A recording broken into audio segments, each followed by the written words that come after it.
I did really well. And then we were sent like messages. I think it was a message or something by the school that we are being requested by the Joint Admissions Board to go and apply. So niseme ghafla bin vu. When the letters came through, I found a letter written, Leah Mureithi, you've been admitted to Pwani University College, a constituent college of Kenyatta University, to study early childhood education. I got an A-. Ouch. I got an A-.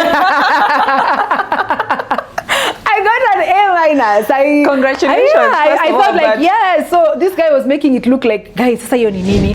Could you like paint a picture, like what is this more you could do with a course in early childhood education? Like what are the options, assuming there's someone who's listening in and probably considering it as a course?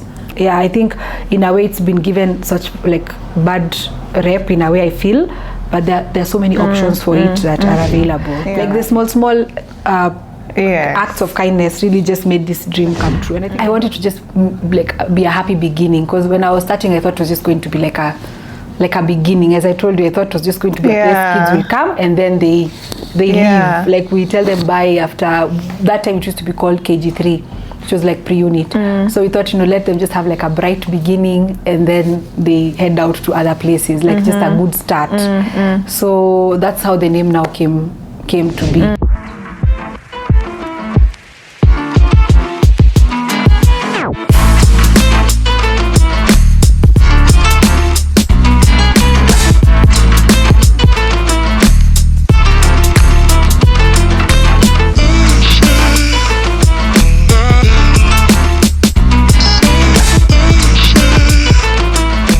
Good morning, good afternoon, good evening, wherever you're watching us from, and welcome back to yet another episode of Unprepared to Entrepreneur, the channel that brings you real, raw, and often untold stories of entrepreneurship. And today I'm joined by a teacher. So if you're in education, this episode is going to be an interesting one. And for those who are enjoying this content and you're not yet subscribed, please hit the subscribe button. It really goes a long way into supporting the cause and what we are about. Also, if you have a compelling story that you would like to tell that is on and about entrepreneurship or financial management, around those lines, please reach out. The email is in the description box. And without further ado, allow me to introduce my guest. Hi. Good afternoon. Good afternoon. Karibu sana. Thank you for having me. All the way from Kilifi. Yes. Wow, I didn't know I have Kilifi fans or fans from Kilifi. Pwani si Kenya, from another from country. Pwani. Karibu sana. Asante. How are you doing? I'm good. Good. How are you? I'm all right. We're happy to have you. Thank you. Please introduce yourself to my audience. That's your camera. All right. So my name is Leah. My students call me Teacher Leah, which I like and I prefer as well. I'm a teacher, I'm an educator, and I'm a director and founder of a school called Bright Beginnings that's located in Kilifi. It's a kindergarten and primary school that we've been working on running together with my team for the past 13 years now. This is my 13th year. And what else can I say about myself? Are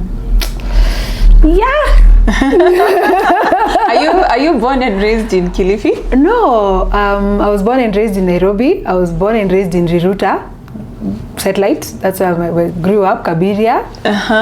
Yes. Yeah, is that Nairobi or Kiambu? That's Nairobi. Riruta is Nairobi. So those people who was raised telling people I live near Lavington. Well, we are far away, but that was the storyline. We were adjacent.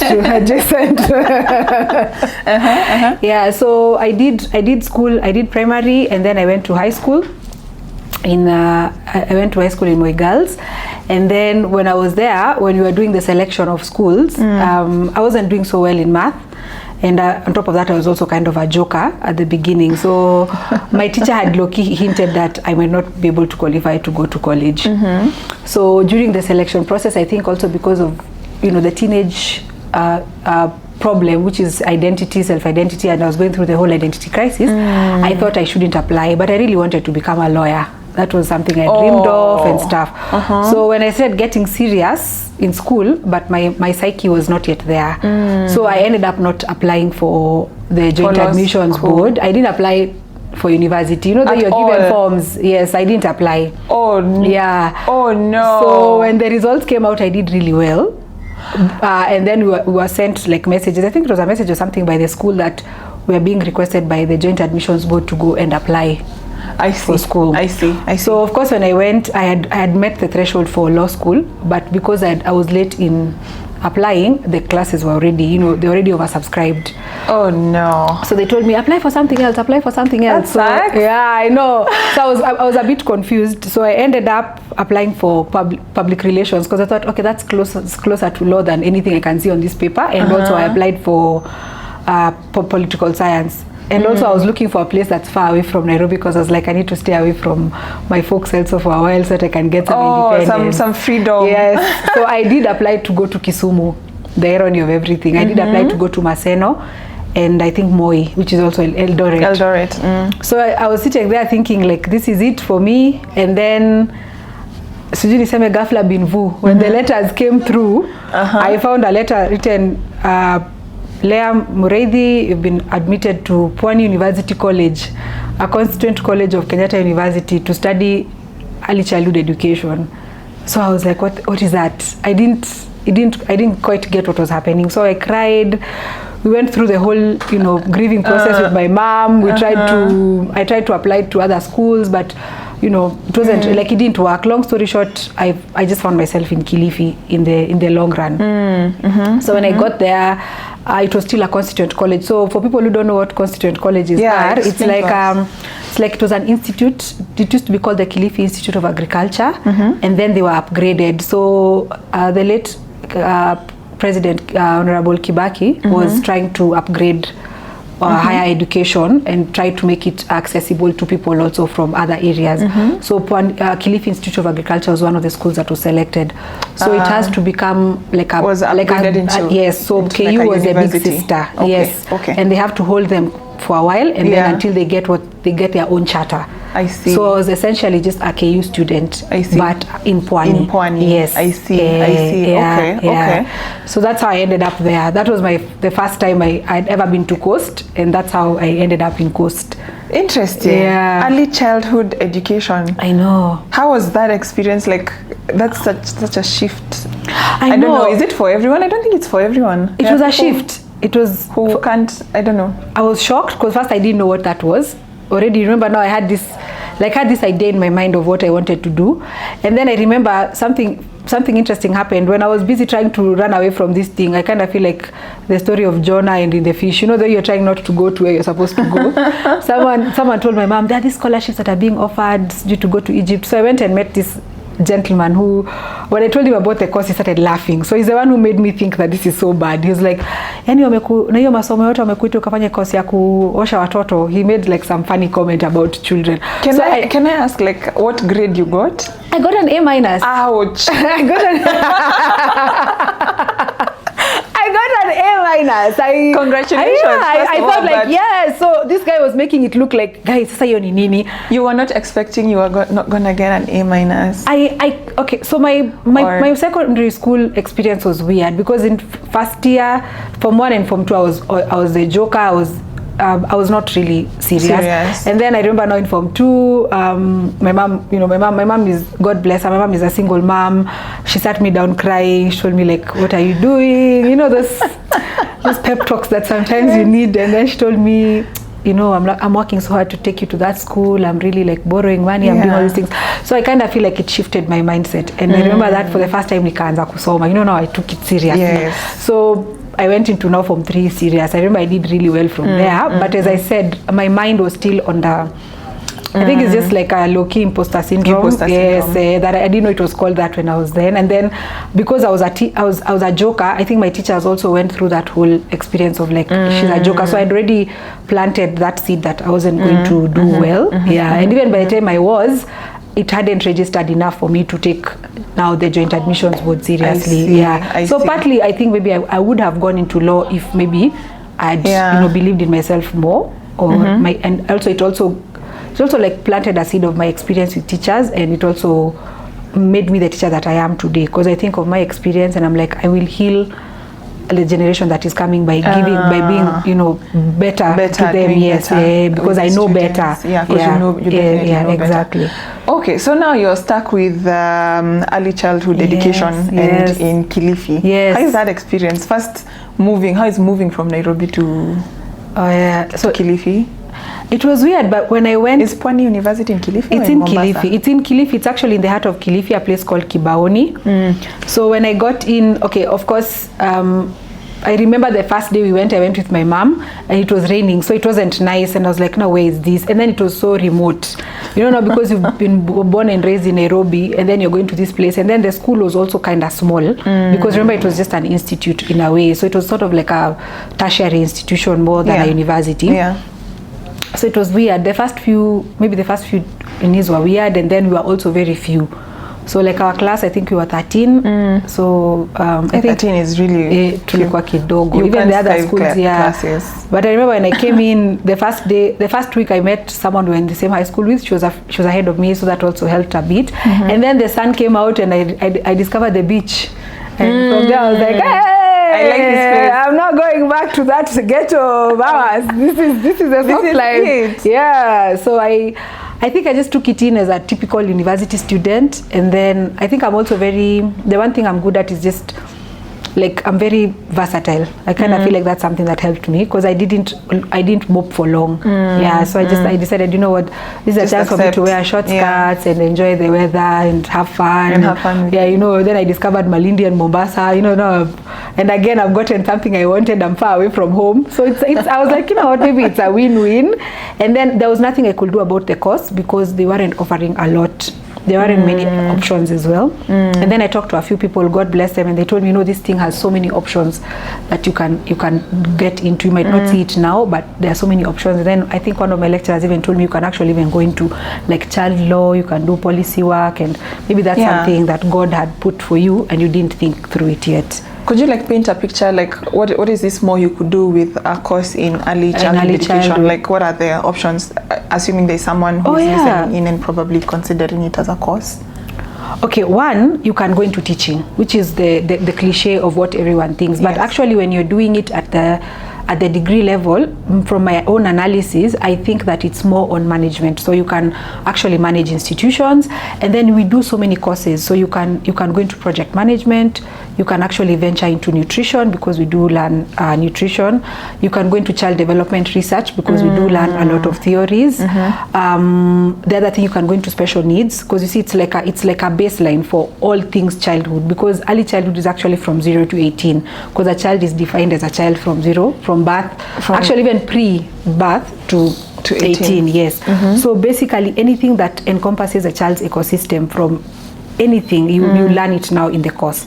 So at that point you can now develop your own niche as you grow, because we learned research, we did statistics, we did teaching and learning methodologies, we did project management, as I said earlier. There were so many things that we were doing at the point, because again the assumption is that you're going to be like a high level, like the high level conversation is that you're going to be managing maybe, you know, NGO. You can go into an NGO, you can set up your own business. So you learn, you see that, and then now you, in your own way, because of course there's not a lot of support in our higher education, which I'm not faulting anyone, then maybe you can now start thinking about the paths you can take from there.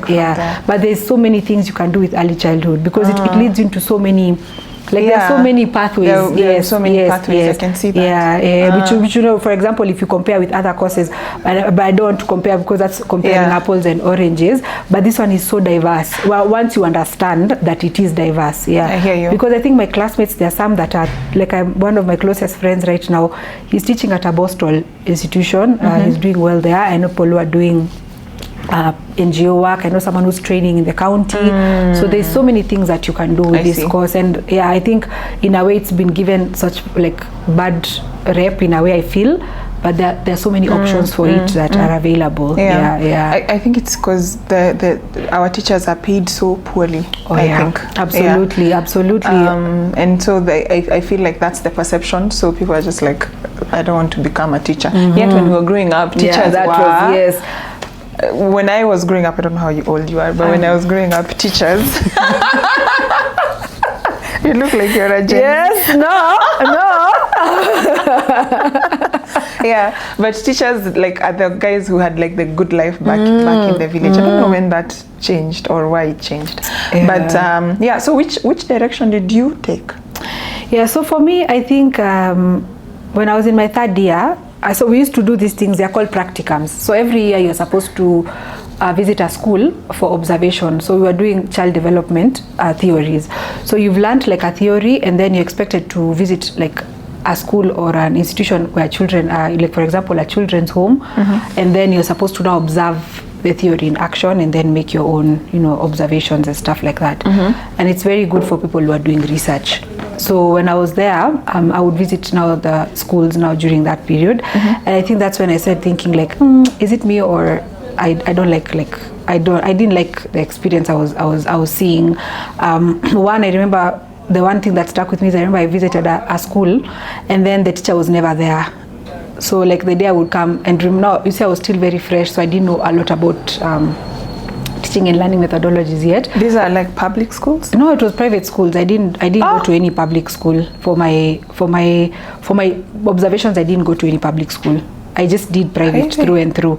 So I remember there's a school I went, and I remember the kids were just there. So we used to sit there and just start singing, like we would sing. So the kids are just singing because we are singing until my time is up and I would go. And that for me it never used to sit well with me. I used to go back and I think like this is so unfair. That's strange.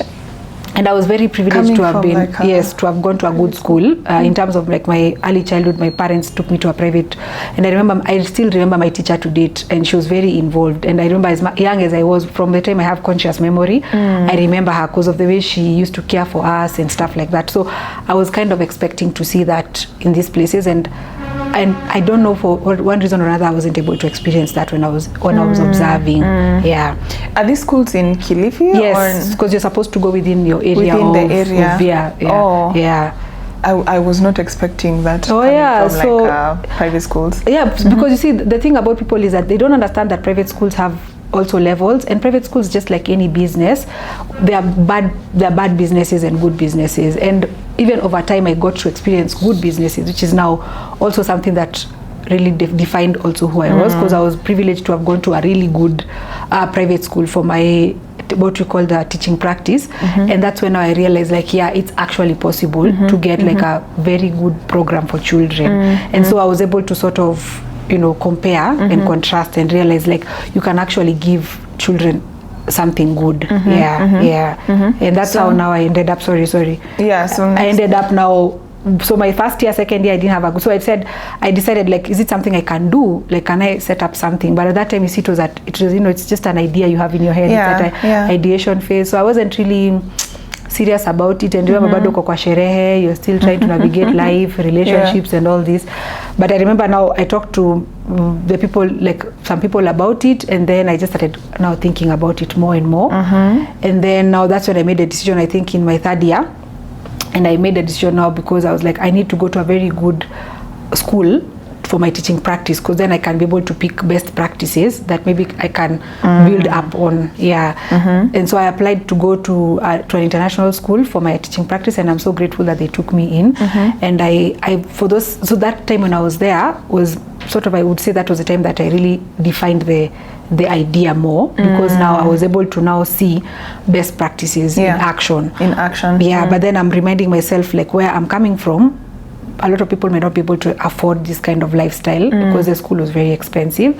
So I was like, can I be able to pick a few ideas and maybe try and conceptualize them in a cheaper setting? So that was my work for the next, like when I was there, I think I was there for 3 or 4 months. I didn't stay for long, but the classes used to end at 2 p.m.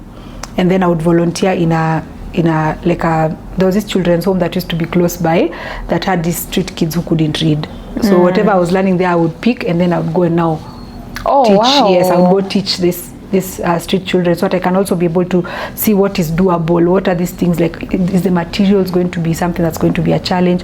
So it was sort of like a sounding board for me be able to do that. And that was really pivotal for me, because I also enjoyed now teaching as well, because now I'm also teaching something I had not done before. And then now that's when I said, okay, let me write down what now I want to do. What you need. So that's how now the business sort of is born. Yes.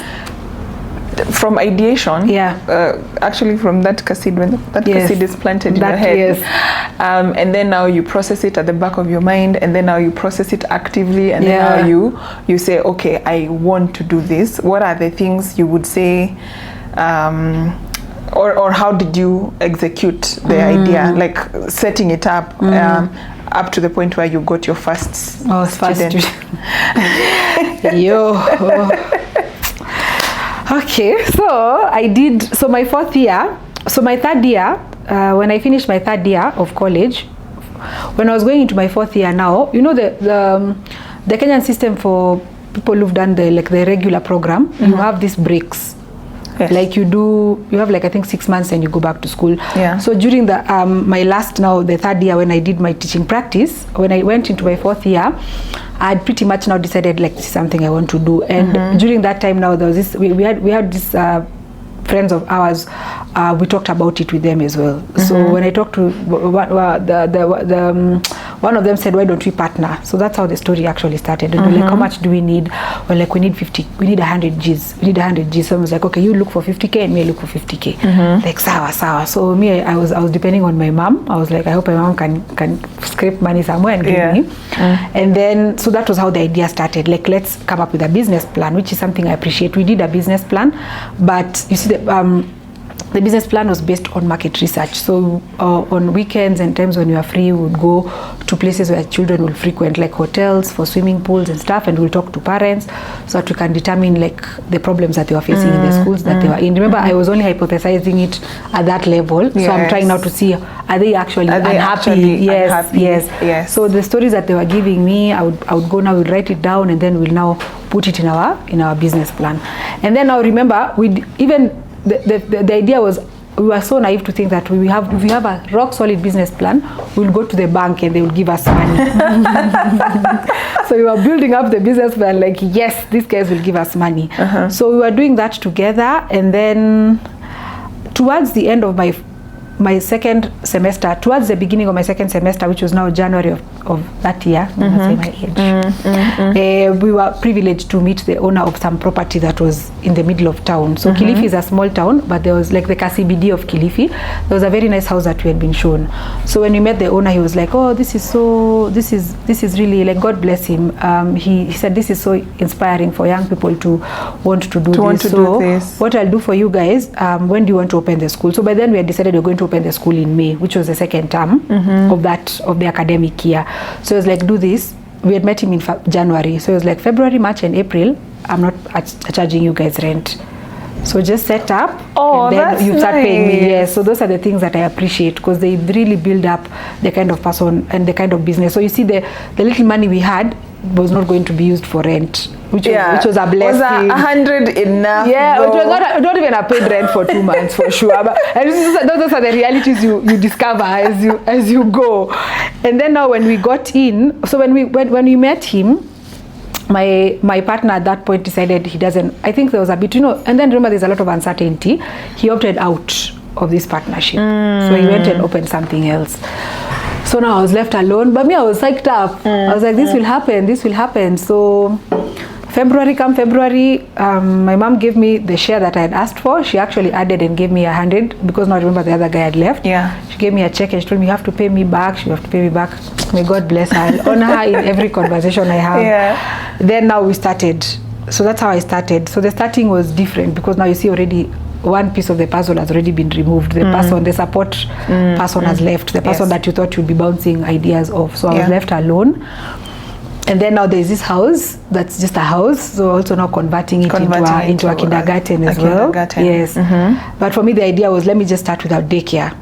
Just, daycare means you do the small babies, the parents want them to come there. Over the holidays, the children have closed school. Play school. Yes, play school, exactly. Actually, that's the word.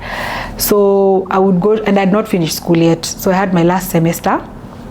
So I would go to class, then I would come back. I became a kibarua, because now you see, as you said, the money was not enough for sure. Not enough to hire, not enough to repaint the house if it wasn't painted. Absolutely nothing. So the fundi would come and I'll be like, mimi nataka kwa kibarua. So he's painting me a muko na mkorogea. Like I'm just trying to cut cost wherever. So I learned so many skills at that point. So now I know how to mix paints. I had this landscaping, let me call him landscaping guy, because he was the one who was planting grass. And so I would, alikuwa anatoka, so me after class I come and water like that. So that's what I used to do, just to make it, keep it going. The money was dwindling, but I give thanks that I had a good support system in terms of like most people would come and give advice. My friends would come and support like during open day to help with like helping the kids, you know, they play assistants, nini. And then also like people would just offer help. Like I remember there was a neighbor of mine, he was a doctor, he gave me his car to go and pick stuff. Like the small acts of kindness really just made this dream come true. And I think everyone was just fascinated and also like so proud, like, oh, she's so young and she's so enthusiastic. Like you're not done with college. I wasn't done. You were so focused. I wasn't done. I was like, so I remember I used to tell people like, wait, tukakoroge rangi. You know, my friends are like, chick, we're going out. Like, what are you saying? I know. So it was kind of lonely towards the end. And then now I opened. So how did you get your first client?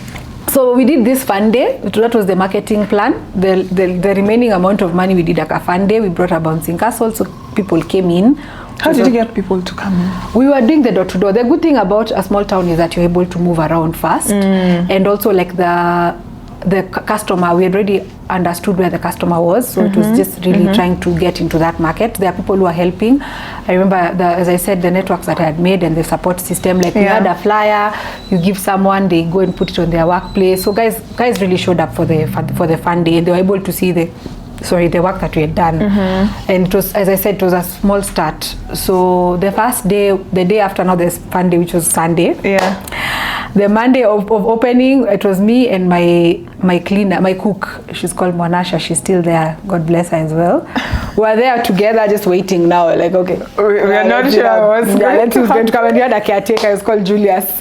So Julius is at the gate, just hoping and praying. So the first client who walked in was like I said, my landlord's sister's sons. They came the first day, 2 boys. I remember them, Ali and Jibril, and they came in and we were just there, like we were so happy. Like, I know. Oh my God, we shall take care of you. We shall raise you to become the best you can. So we started with them, and then they brought their neighbor. Feeling, right? Yes. Oh, I think nothing has ever topped that first client. Good feeling. Even like a first coin they give you, and you're thinking like, yes. And I took it to the bank, 500 bob.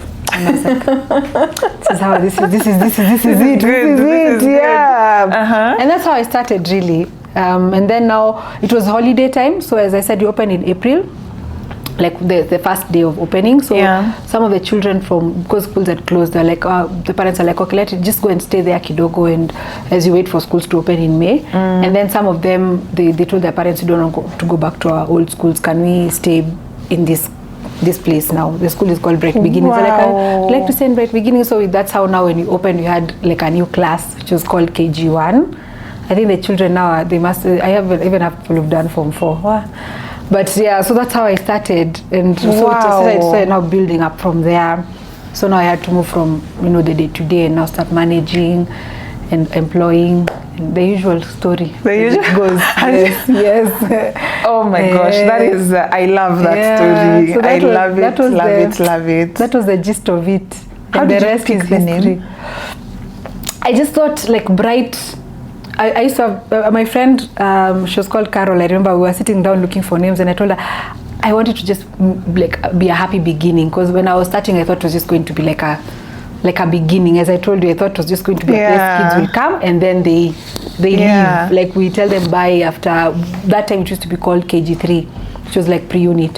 So we thought, let them just have like a bright beginning, and then they head out to other places, like just a good start. So that's how the name now came to be, like just a bright, because I was like, bright symbolizes like happiness and joy and fun and just everything. And then like even our logo has a sun, like just to show people like, like at that level of life, it's supposed to just be happy and enjoyable. So and then the sun. It just ties together.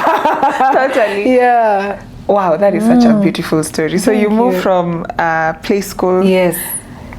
guys come for play school, Yes. or they bring their kids for play school, and the kids are like, we want to stay, this is better than our school. Yes. And the parents are like, whom are we? Yes. It's Why? okay. Why would you say no? So now how do you grow it from, how many were they, by the way, the first class? I like these stories because there's some people who see big businesses and imagine. Yeah. So how was the size? How was that size of the first? The first class had the KG3. So let me tell you the story. There are two children who joined who are slightly older. So I had these two kids who are slightly older, and then now the PP1 class, I think we were 4. We were 4 or 3. So total, I think we had like 6 or 7 total. I can't remember correctly, but I think we didn't get to 10. I remember we were in 10 because we used to go buy food daily for cooking, because we were like, tunafikia tu watu 10. Yeah, so, but I remember that's how it started. So we started the KG1, which was not the KG1, which was the 4-year-olds to 5-year-olds, and that was the class that now had the most students. And then we had what we call a mixed grouping because of the 2 older children who now, as I told you, they had said they don't want to go back to their previous schools, and they liked it here. And so I was teaching them like a few things. So we had like a mixed grouping kind of approach.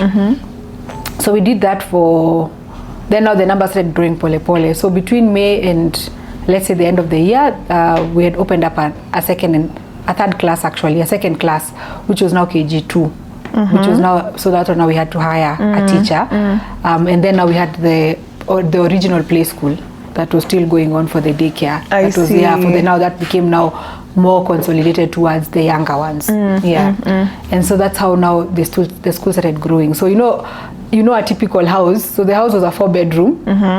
So the living room was a play school. Then we had 1 bedroom for KG1. Then we had a 2nd bedroom for KG2 and a 3rd bedroom for KG3. And then there was this 4th bedroom, which now, long story, I used to live there because maisha imeharibika sasa. The business is not doing well. So I was living in that car. Yeah, that was my bedroom. But people who came then will tell you it used to have I'd sold everything. I had like a 3x6 bed, and I'd gone to Gikomba and bought this like cartoon bed sheets. So people come in, I'm like, oh yeah, this is where they sleep when they're sick. I love it. But when I wake up at 5:30. You fake it till you make it, my friend. You fake it. So I would wake up, shove everything in the closet, shower, report to work, make the bed with the cartoon. I think there used to be like, I don't know what was the name of that. There used to be like a Justice League cartoon or something. So when people come in, I'm like, yeah, this is our nap room, and this is just, they come by the bed, like, oh, sometimes they get sick, so you have to have a place for them to sleep. So they don't sleep on the mattresses, they sleep on the... And then at night... questioning all the schools I visited that So that was my story. I think I stayed there for like 2 years. That is a beautiful beginning, in my opinion. Where did you learn this? Like who...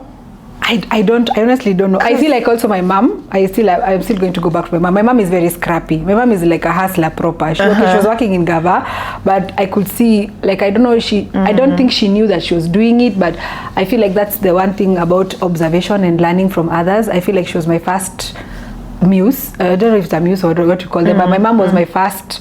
Like, I would see her doing stuff. Like, she was always trying out stuff, not business-wise, especially because she was working. Yeah. But my mom was just like a can-do attitude. I think I got the can-do attitude from just observing and looking at her and seeing her navigate, like, raising children, marriage, and work, and just, like, because she did a good job, like, taking care of us. So I kind of feel like that's the attribute that I was able to pick up. And I think that can-do attitude is the one that kept me going when things were not looking like, and you know for sure, things can look like they're not working for days on end. That's a beautiful story. Beautiful story. So you who's there thinking, I don't have anything, I don't have capital, and I have this idea, because most people just get stuck at, I need 2 million shillings. Oh yeah.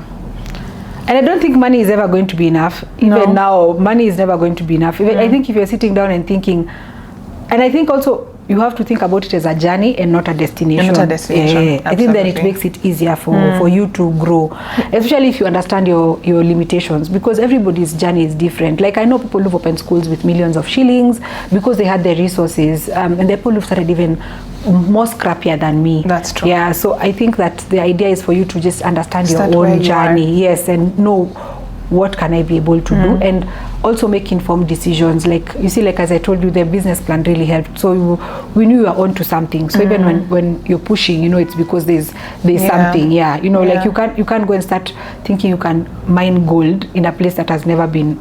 You know, there's something. Even when you're digging, you know, there's a chance, there's a high chance that you, so even your tenacity and your perseverance is because you know that there's an end goal. There's an end goal. Yeah. Wow. So how has it been growing and running that school? How long have you been doing this? This is my 13th year now. 13th year. Yeah, this is my 13th year. How has it been? Oh, it's been a what is it called? A concoction of of everything that can happen. The one thing I have to say that I love is just the experience of dealing with children, because you know that's the best part. Like you get to work with a bunch of people who are just the purest of souls, and like I feel like children and dogs are just the best combination. So for that I'm really grateful. Like I feel like it just gives you joy. And even when things are bad, you just have like there's a way it helps, it cushions. Like I don't know how people who sell stuff like phones, I don't know how they survive. Like I'm like, you guys must be going through worse than I do, because even in the worst of times, like you'll meet a child on the road and they'll hug you, and they'll do something silly, and you can also just sort of like disappear into their world for a minute, and for that I feel like it's some sort of like therapy, because you're not thinking about just thinking like this child, like this privilege to take care of this child, and they seem to be happy, they seem to be thriving. So for me that is something that I've really enjoyed. But in terms of now looking at it from a business angle, it's just been a roller coaster. Roller coaster kabisa. Like it's always a roller coaster. It's a roller coaster. Like anybody who's been to Ruaka, I think it's called Two Rivers, you know that thing that it just goes up and down. The Ferris wheel. I feel like it's just like you're constantly just like you're there. Then you're constantly spinning. Yes, you're constantly spinning. Every day it's a constant spin. So you just have to ask yourself, how do I do it so that I don't get dizzy? Because you're constantly in just that loop. And I think it's the same for every business owner. It's just that the zeros change, but you're going through the same.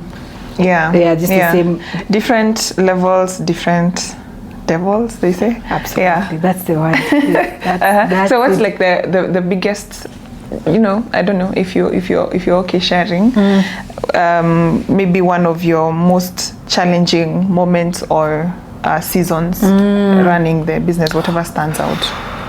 Oh, okay. It's COVID. It's COVID because in 2020. So between now, the time I opened the school, and 2020, unfortunately I got into a bit of like a back and forth with my landlord. So my lease was just problematic.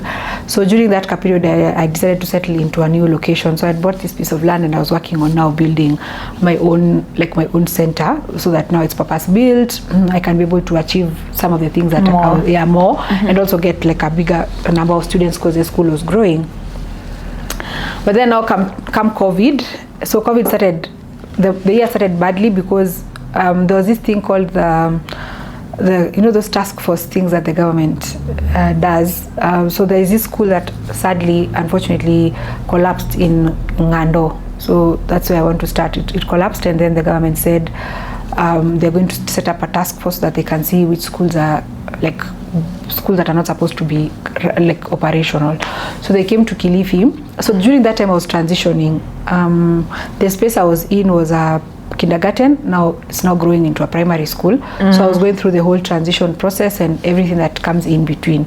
So they found me in that transition process, and then unfortunately COVID COVID happened, and my landlord threw me out at that point. So I was going through, and I remember he threw me out when I was in Nairobi. I'd come to visit my mom, and there was a lockdown. So I was stuck in Nairobi, and I'm being told the school is being closed, and he had applied for the distress for rent because of rent payment issues. So we had to move out. Like I had an admin, God bless her, she navigated that. As I said, the networks in Kilifi and people I knew. There was this gentleman, he was called Deche, he gave me his truck, told me beka vitu zako tu tuende. So I took everything out of this business that had grown for, that was my 8th year, and then I took them to this location. The place didn't have a roof. I was just constructing, as I told you. I just started. Oh my god! So it was like I just started afresh because everything was rained on, and then everything is happening. I'm not there. And then it took a toll on my mental health because now you see it's like everything just came tumbling down. Oh my god! Yeah, and I was like, oh my goodness, like what's happening now? So I had this. You know, and I'm sure you've seen incomplete buildings. You know, that you build and then make a kalinto. I know people who know how to construct linto. Linto is just before the gable. So I just started the gable, and then so things were just dumped there.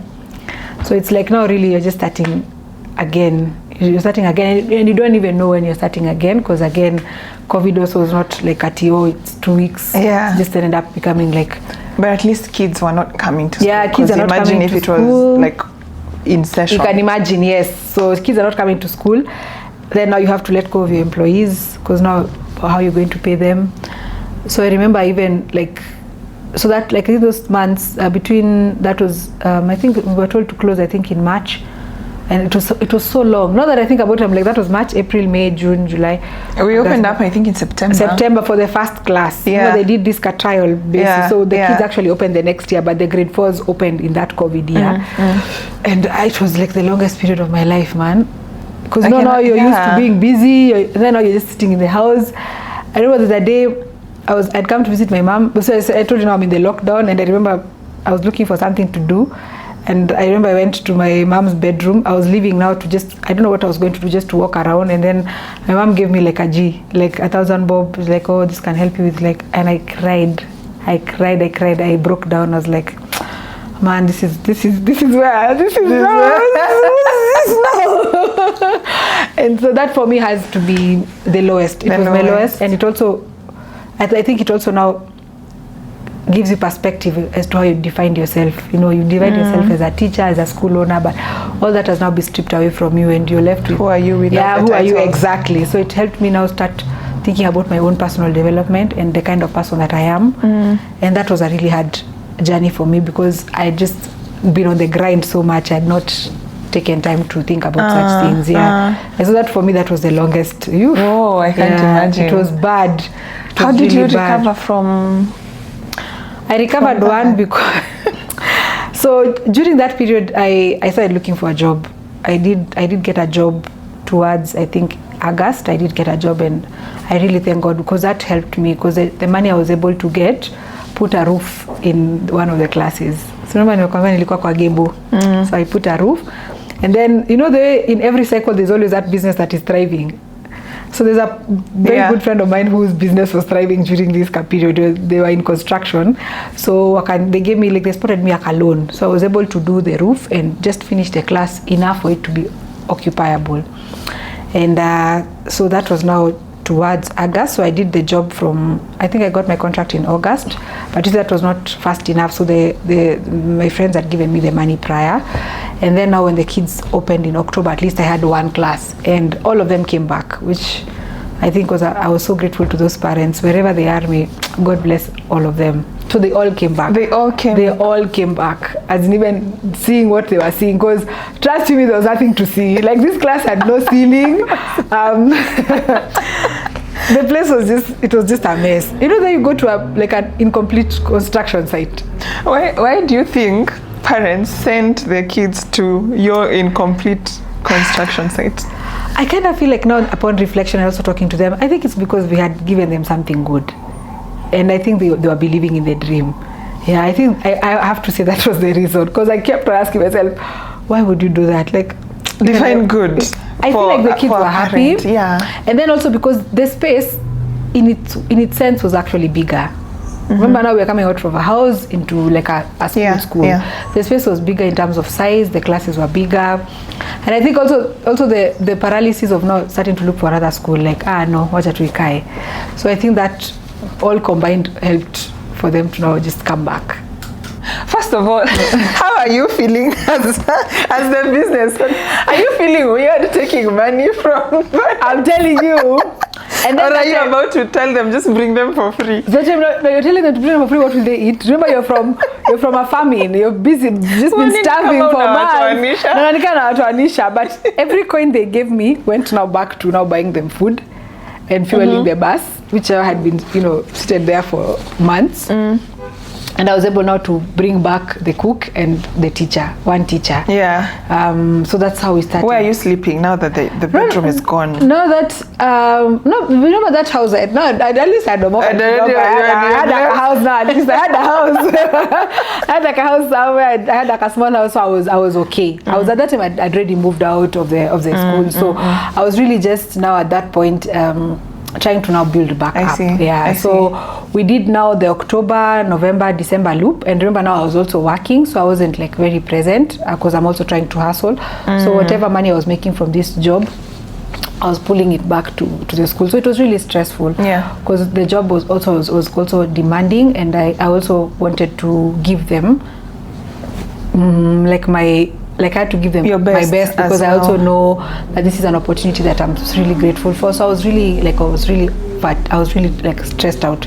I can't imagine. Now that you're away from your business and your business is used to you being in the business, how is that affecting the dynamics? So during that time I had a very good teacher who, as I told you, the same lady, she's called Teacher Jackie. She was present, and also now my cook, Mama Moha, people know her as Mama Moha in school. She was also present, so it kind of slowed down a few. And also prior to the COVID situation, I'd taken some time off to study as well, so there was a bit of stability when it came to me not being there. Okay. So I think that was also like a preparation, and also because of the slow return that government accorded us, it also gave us time to restructure, to regroup, and to also sort of like build back up pole. So by the time the kids in the other classes were coming back, at least we had the roofs. I were not able to complete the classes. We only had 4 classes, so we were just able to put the gypsum partitions to just start off. And as I told you, I was thinking about it as a journey. So I told parents, this is a dream. It's not yet there, but we are working towards it. So if you feel like this is something you'd want to grow with us, we request that you keep coming. And I'm so grateful that people came. Actually, us moving was actually like a blessing, because now we got more clients. You being kicked out was a blessing. It was so much better, and then also there was so much now opportunity to be creative, because remember now with the house also you're tied to a lease. And also the house itself, it's not, you're not building it from scratch. But I'll never forget that house, because that was my starting point, and I would never have been who I am today if it wasn't for that beautiful house that But now you're moving into now this bigger space. You're dealing with now, when you have a landlord, you just call them like, oh, hakuna maji, oh, hakuna stima. Now you're the one who you're telling yourself hakuna maji na hakuna stima. So it came with like new challenges.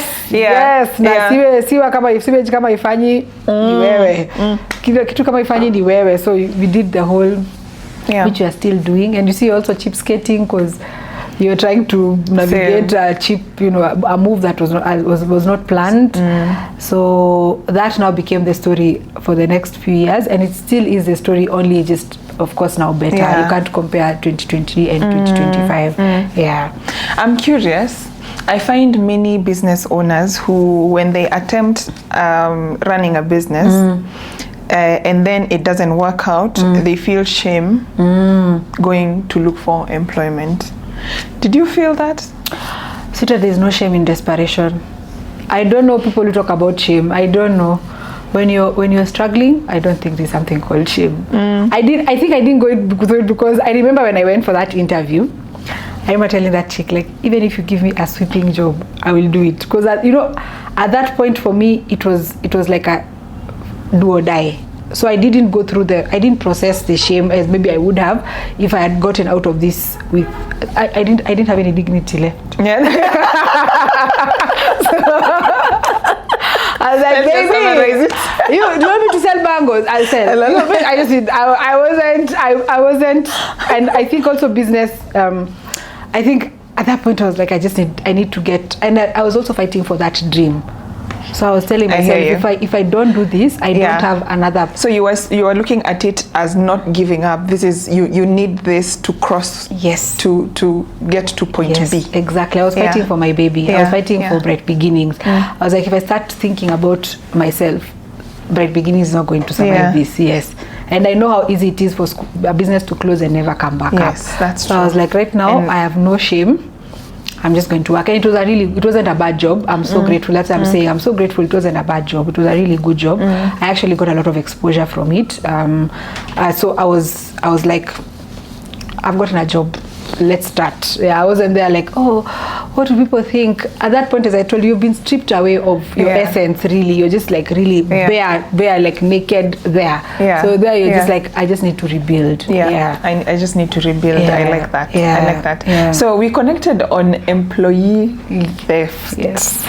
And I'm wondering, what employees, what would they steal in a school? Fruits? Files? What? Do I tell you? I am so curious. What happened? I had an employee used to steal rice. I remember Moshere. Rice. I remember her name up to today. She gave me character development. I'd never seen anything like that. People will steal anything. I think so. Backtrack. What happened? How did you find out? And what did you do to make sure that it never happened again? You don't do anything to make sure it doesn't happen again. I think. Okay, let me tell you. As you go, right? Yes, when you're starting, you're fighting everything. Yeah. So and then you have a lot of assumptions. I think that was my problem. I don't know if other people have that problem, but I struggled with assumptions. Even someone coming to your business, because you're overwhelmed, you just offload. So I didn't take time to build the systems. Oh, you know what I mean? So, because let me explain. When we were doing now, as I told you, when the other kids started coming in, you see, the idea was, we're just going to have a play school. Now you have this other class that's opening up. Yeah. And they need a teacher. So we took the teacher.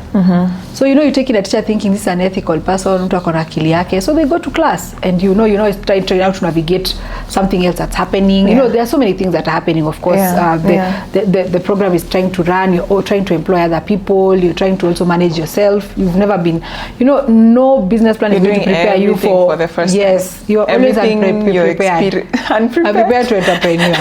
Always. So I was definitely unprepared.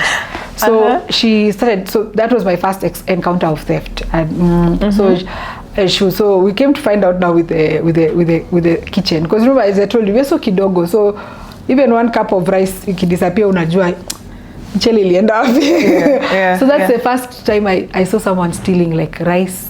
They would steal. It was really funny. That time it wasn't funny because that time that cup of rice was like, kai Mungu wangu, they've taken you back 3 steps behind, because you're literally operating on nothing. So she would steal small things. She would steal storybooks. She would steal. That was what she was really stealing. I remember the time my phone was stolen. I think now that's when she was trying to upgrade kidogo. And then, but luckily we discovered before people left, so it was returned mysteriously in a desk that you had already checked. So that was the first time I saw theft in its true form. And then now let me tell you, in school, I think what I talk about theft also of time. And that's something that people don't talk about. Like, employees can actually steal your time. Yes. And for me, the theft of time is for the time of the children. I think theft of time, for me, the way I would define my biggest pet peeve with theft is people who steal children's time. Because even when people come in I tell them, you will never be rich enough. You see, when someone steals from you, like, let's say I work for you and I steal this glass, and you track me in my house in somewhere, I can give it back. Like, if it's still there, I can give it back. I can compensate you to go buy another one. But when you take someone's time, especially a child, you can never take it back. And for me, that has been my biggest pet peeve, because employees will not only steal like physical goods or things that we know, but they steal people's time, and the time for me is the kids. I'll give an example. You hire a teacher, or you hire actually, let me just talk about a teacher, because it would be the best example. And the teacher comes, like a teaching program is supposed to start at a certain time, and at a certain time there's preparation that is involved, there's engagement. So if this teacher comes to class and the whole time what they're doing is playing on their phone or betting or chatting with their friends, they have stolen that child's time. Yes, they have stolen that child's time. And for me, that's the worst, because that child will go home not having gotten anything or very little. Value for their time is gone. They'll never get that day back. And that in itself is theft. And I wish that there's a way we could quantify that, so that we can also start making people accountable for stealing time. For me, time is, and I can see how that could be huge for a school. Yes. So what are the measures you've put in place to, as a business owner, to make sure that doesn't happen, and if it does, it's really like minimally, if at all? Yeah, because I think the thing is just to reduce it to a smallest margin of error, because I think it's always going to happen. And the one thing that I've been growing even for the past, I would say for the past 4 or 5 years, because I feel like also the journey of a business is also the journey of the entrepreneur, especially when you're a solopreneur, has been to build the systems. And I think that's the one thing that I also attribute to the theft, is I didn't build systems from the get-go. Yes. I've realized when you build systems, there's a way, when things are working, there's less chances of error. And by error I mean theft, error I mean wastage, any kind of error. Negligence. Negligence. Exactly. So when you build systems, like, let me talk from the perspective of a school owner, like you see, when you have like a standard operating procedure, which is something people just assume like you're just supposed to tell someone go and teach, but now we have like a standard operating procedure. What does your day look like? If I was to break apart your day as a teacher, how would your day look like? I'll give an example with there's my support team, which shout out to you guys. We have a support team that is up by as early as 5:30 because of transport. So we have like a SOP. What are you supposed to do between 5:30 and 6? So let's not waste each other's time. You're supposed to be up. Who's supposed to check the vehicles because we have transport? Who's supposed to check the buses? What is the reporting protocol on that? So we have like a system for that. So this is what you're supposed to do in the event that we call it like the assumption of happy path, the happy path assumption. So this is when everything is going well. I like that, the happy path assumption. Exactly. So the happy path assumption is that is a perfect day. There's nothing that has gone wrong. The buses are fueled. The buses hakuna shida ya clutch. Clean at this time. Exactly. Everything is working. Pick up at this time. Be at this stage at this time. Exactly. That stage at this time. Exactly. So that you don't leave it to them to figure it out, because then every day will be different, and your customer, who is the child who's coming to learn, they will have different experiences depending on which driver or how they're feeling on that day. Exactly. And for me, because as I told you, the biggest thing that I want to prevent is the theft of time. So I had to be really like create that efficiency system, which is, as I said, is still work in progress. But when you have an efficiency system, then this child's time is not wasted, number one. So once the child's time is not wasted for me that already in itself is a plus, because in the school business you have two customers. You have the end user, which is a child, and you have the paying customer, which is a parent. And both of them are being affected one way or another. In the morning, the parent is also being mainly affected because they have to drop the child at a particular stop and things like that. So for me, the time aspect of theft is what I try to first establish with a standard operating procedure. So and the standard operating procedure will give you what to do in the event that the happy path is not happening. Let's say, for example, there's a delay, you have a puncture. What are you supposed to do when there's a situation where something has happened in the bus or this? What are you supposed to do? What is the communication protocol? You apply all the what if scenarios. Yes, you look at it from the worst scenario and you have steps. And you have a plan for each. Exactly. And you constantly remind them, because a business does very well when everything is working well. But now in those situations, and then now you constantly refine the standards, so that when you discover there's a small gap, you close it. I think about it just like a car. You're driving, you see there's a leakage, you know what to check. So for me, that employee theft has been the time aspect, because I really feel like it's important for our business, especially when we're taking care of children. Then now in terms of let me talk about money, because that's the other experience that I've had. I had an experience with this. Okay, the school, of course, like fees. Our main source of income is the school fees.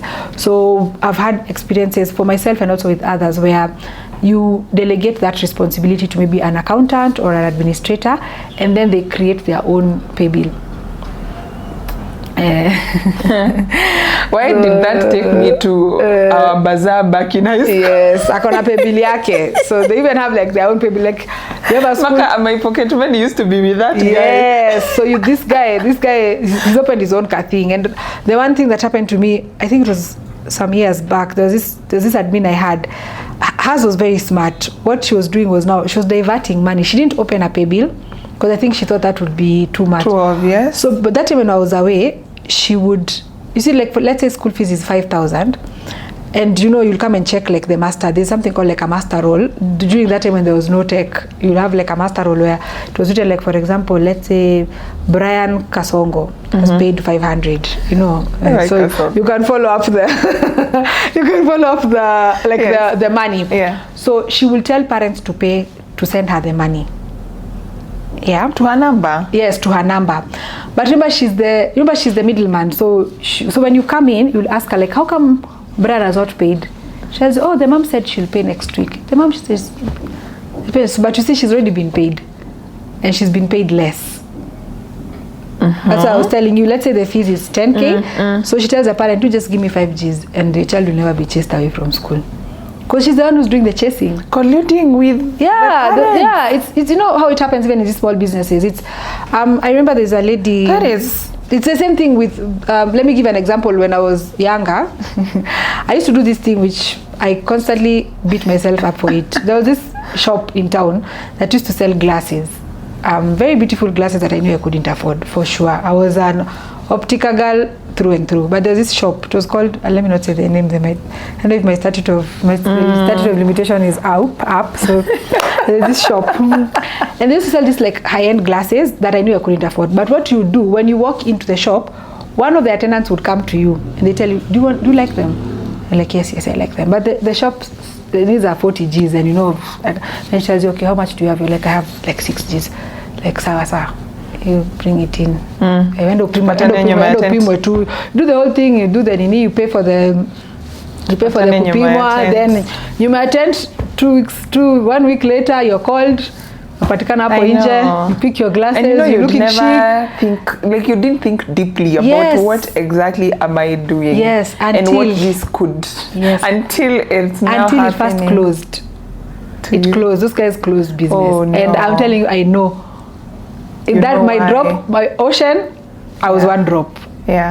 I was one of the people who made that place close. Yeah. So when it happened to me, I kind of felt like it was just karma. Yeah. So that's the same. It was the same thing. This chick was. So you see, remember, she's the one who's chasing away the children. Now I'm not doing that. I've delegated the responsibility. So the parents. So what happened? Especially with the parents who, we have this requirement that if you're supposed to leave, you will say in advance. So those ones are the ones that they were best. Because you see now those ones have left. So at the end of the term, you're like, what happened to Anne? Like, Anne transferred. So, you're chasing bad debt. Remember, chasing bad debt is hard. It's hard. Yeah. So one day, unfortunately, how I found out is this parent came back. For one reason or another, she was transferred back to Kilifi. So she liked the school. So she came back. So that day I was there. You're like, but you have an understanding. Yeah. So I'm opening the master book. I'm like, here's your baby. It's like, no, I don't have that big of a balance. I'm like, what do you mean? So I think one or other, because she wanted the space, she had to reveal that I've been sending money to this number. And now that's how we discovered that, people have been paying a different. How much was it? Can you give us a range? I can't tabulate it, but I think it got to millions at one point, but I can't say million to a millions. Let me say a million and less, because now the thing that I was able to do is I was able to recover. Because I rushed into a conversation with someone else, like a debt collector, so we were able to recover some of the money from the ones who had left. I see. Remember, there are those who had left, so them they just paid like a 5K. Yeah. And then what it did for us is it strengthened our fee payment policy, which is good. And I was actually telling someone before I came here that in every step of your personal development as an entrepreneur, you have to question, what is it about you that made that happen? If you're not able to introspect that, you will never grow. Oh, you have to ask yourself, so powerful. What about me? Yes, about it. Yes. What about me or my business? Yes, made it easy. You might be the problem. Yes. Usually you're in control of many things. If you leave it and point fingers and say, that happened because of someone else or something else. No, absolutely. There's something you either did not know what you don't know. Yes. Which is also it's also a you problem. It's also a you problem. Yeah. Or you knew what to do but didn't do it. Yes. One of the two. Exactly. Yeah. Exactly. And also I was saying, like, as you're growing, because I listened to a podcast and they're saying, when you're growing as a solopreneur, it's also your own personal development. So for me, every step that something has happened, I go back and I retrospect. Now more than ever that I'm older. When you're younger, you're in the blame game. Oh, my employees are the worst. Oh, my people. Oh. But now as I grow, I ask myself, like, why did that happen? So you go back to that master role book of yours and you ask yourself, what is the problem? Where is the loophole? And that's what I was saying. I'm right there with you. Like, I think about it, like, if you have a house and you find that there are rats, even when you're killing them, you have to ask yourself, where did they pass? What hole? You have to go seal that hole. So you have to find that hole that allowed those rats to get in. So for me, that's now I realize I have a bad system. I have a very bad fee payment system. So now, thank God for tech. We got into tech, which is beautiful. Yes. You're even able to use systems to manage classes. Exactly. And sort of like distributing student data to parents. Exactly. Those are just things you learn. Those are things you learn. I'm telling you, you grow. So that's what I was telling you, keep on sealing the holes, because the holes, as you said, remember, you're completely unprepared. So you built this house, but you didn't know there was a shimo somewhere. So you learn and that's what I was saying. For me, I've been asking myself, what about me, or what about my business? Because the business is myself. Yeah. How can I better for the future, so that if someone comes here 5 years from now, they will notice that, these things are not being done the way they were done then. That's really and that powerful. is supposed to be an improvement. Yeah, I found that to be life-changing for me. Yes. Fantastic. Life-changing, where you look at, because it's like you're giving yourself back control, right? As opposed to crying and pointing fingers. Exactly. Yeah. So last question, and I think I want to ask this because I know in my audience I have people who are maybe looking to start a school or have started a school. They're in the thick of it, and I know for sure that the one element or segment of a business that sustains your business is sales. Yeah. How have you kept or stretched the lifetime value for each and every one of your clients and optimized on repeat and referrals, where I'm a mother, my firstborn goes through the system, the second one, I tell my friends, they bring their kids, because I imagine like that's how maybe it works. But what are the tactics that you've employed for you to grow to how many students now? My capacity is 300 and we are 270. Yeah, so that's really good. Yeah. That's really good. Okay, for me, what I would say is, one, you have to define like what you're looking for, even for you, and you have to, when you're defining it, it will enable you to put on some shoes that maybe you, like for example, like I'm not a mother, but you ask yourself, what is it that people are looking for? Like, what would be the ideal situation for let's say, just imagine you're the client. For me, that's the one thing. The second thing is that I would encourage people to do is, don't go into a market that is already saturated. Like, try and explore the beyond. Like, don't if you're planning to start, that is for someone who's planning to start. Go and identify spaces that are coming up, and there are so many mushrooming towns, mushrooming cities, mushrooming neighborhoods that are coming up. With devolution and everything. That will give you an edge, because then you're coming in as the first entry point. Let me give an example. Like, when people who follow Esther Mushemi, I think she's, you cannot compare the Esther Mushemi journey of M-Pesa with someone who's opening an M-Pesa shop now. Oh no. It's very different. You can't. And I think for me, the reason is why I feel like because for me, I feel like I'm at my success point, because that's the vision I had for myself, was to have a small school that feels like home, And for me, I thought, where do I go to start this? You have to find I think if you're starting from a small point, again, this is different for different people, but for the person who's starting from a small point, go to a place that is not saturated. Don't go jumping into this, I've seen there's this big school that is here and I'm going to go and pick that pie. Because one thing about schools is that people prefer staying in the same place for a long time. So it will be very difficult for you to get conversions from an already existing school. So the first trick I would give someone who wants to start is find a place that's not crowded. The second thing is understand your audience. Children are very different. The context of the child in a place like Meru is very different from the context of a child in Kilifi.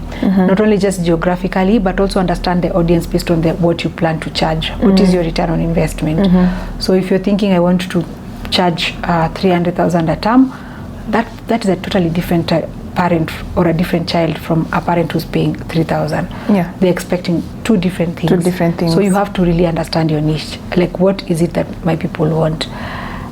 Then you have to understand the child in its entirety, because people will stick with you if you're offering something that the child likes. And that's what I was saying, understand the end user. The end user being the child.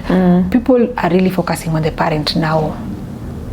Right. But if the child loves the school, the likelihood of that parent moving from there is very difficult. That's unless there are circumstances that are very, like maybe money or.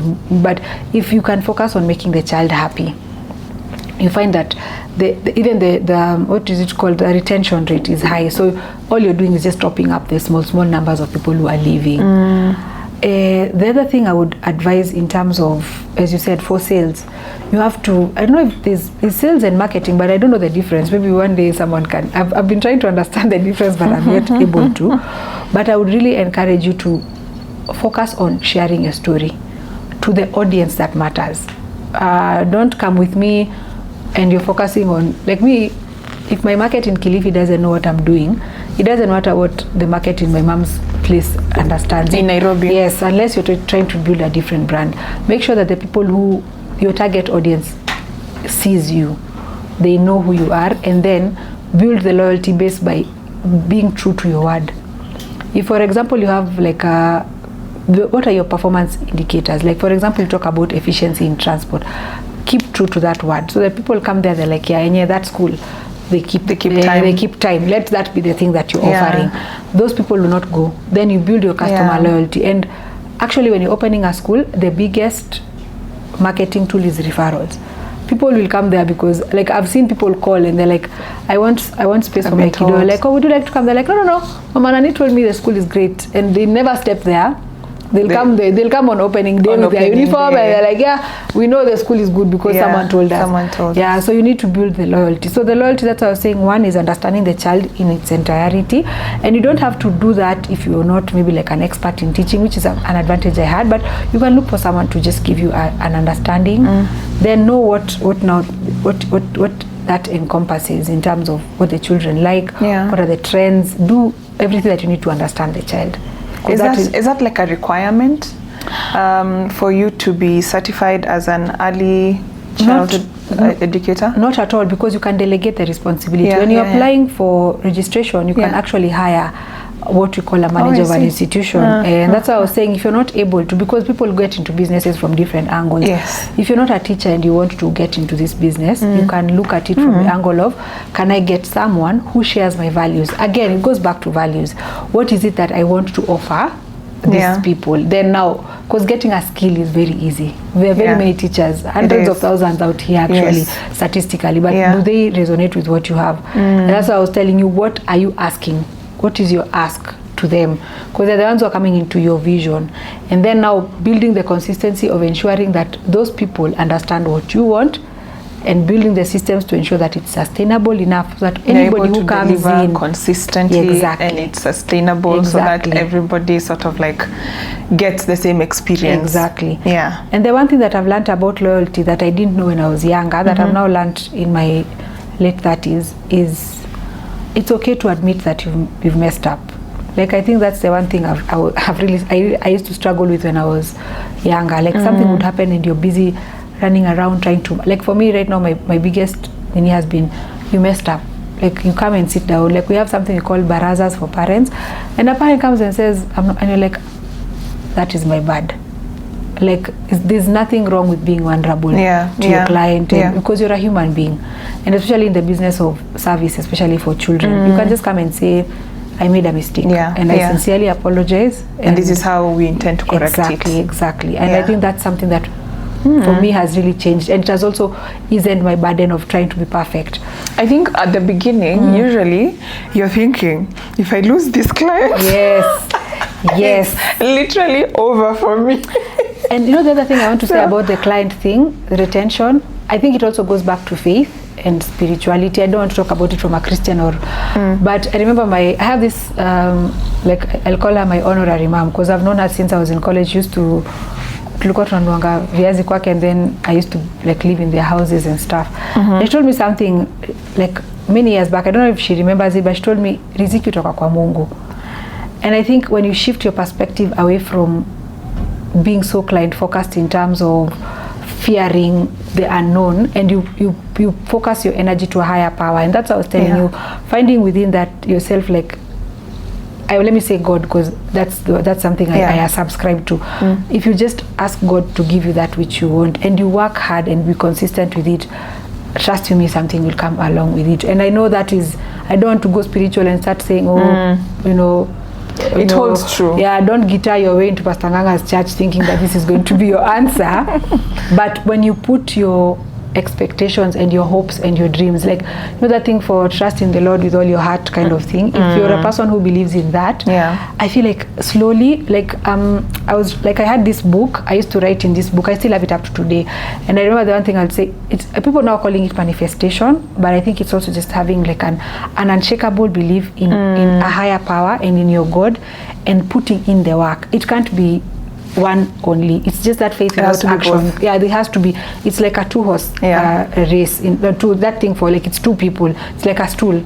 Without that, it can't work. And I remember I used to have this book. I used to draw how I would want my school to look, and I would draw. I would like to this. And over the years, I go back to that book and I'm like, that's what I wanted. That's what I told God.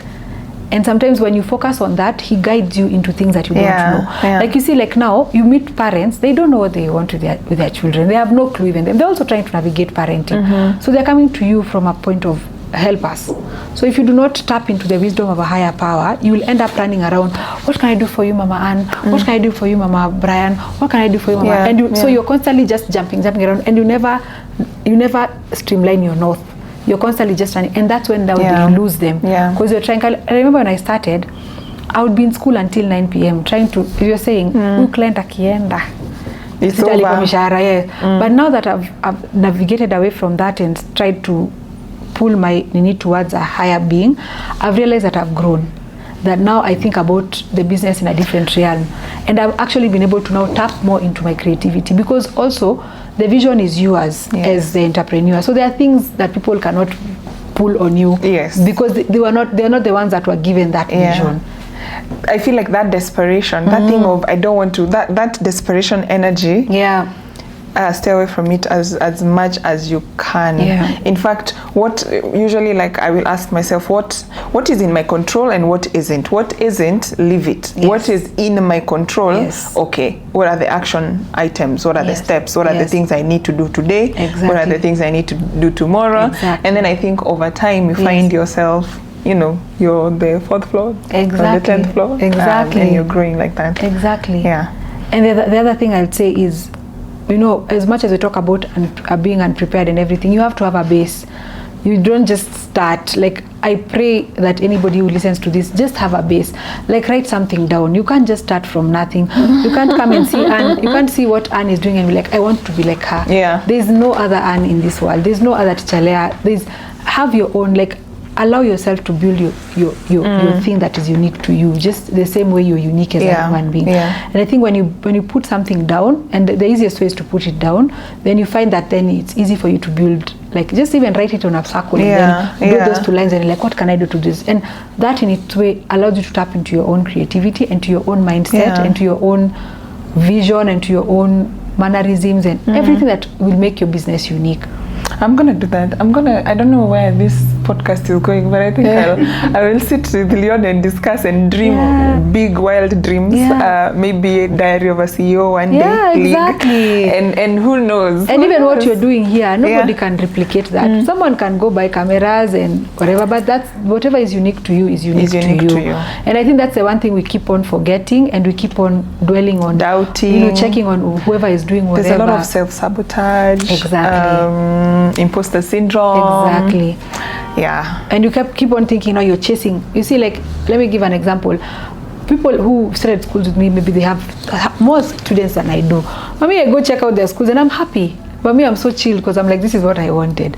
And this is what I was dreaming. Yeah. So it's not going to be moved. Every once in a while, of course, as you said, you have as I said, it's always a roller coaster of doubt. Yeah. But because you know what you want and you're constantly refining it for yourself, for who you're becoming, then that's what becomes the north for you.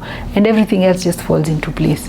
And I feel like if you really just trust in your instinct, in your God or in your higher power, and you put in the work consistently, it does play out. It does play out. And I pray that anybody who starts, they get to experience that even easier than probably I did and other people did. Yeah, for sure. Wow. Yeah. Congratulations. That's like an amazing story. I hope it has left the audience sort of inspired. I'm inspired. Oh, thank you. I'm inspired because I look at schools and they appear, it's such a, for me it looks like such a complex business, but the way you've put it, I'm like, there are layers I've not talked about. Leon's wife will be watching this episode because she's a teacher who is an aspiring school owner. And literally, Lillian, I've done this for you. Lillian, look for me. I'll help you. You look for me. Yeah. I hope it inspires many others. Thank you so much for coming. And thank you for having me. This was so nice. All the way from Kilifi. Thank you, Teacher Leah. Thank you. We wish you nothing but the best. And to you too. Yeah, the day I'm in Kilifi, I'm passing by. Pitia nikupeleke bichi basi. All right. Thank you so much. I hope you enjoyed this episode. Until next time. Bye.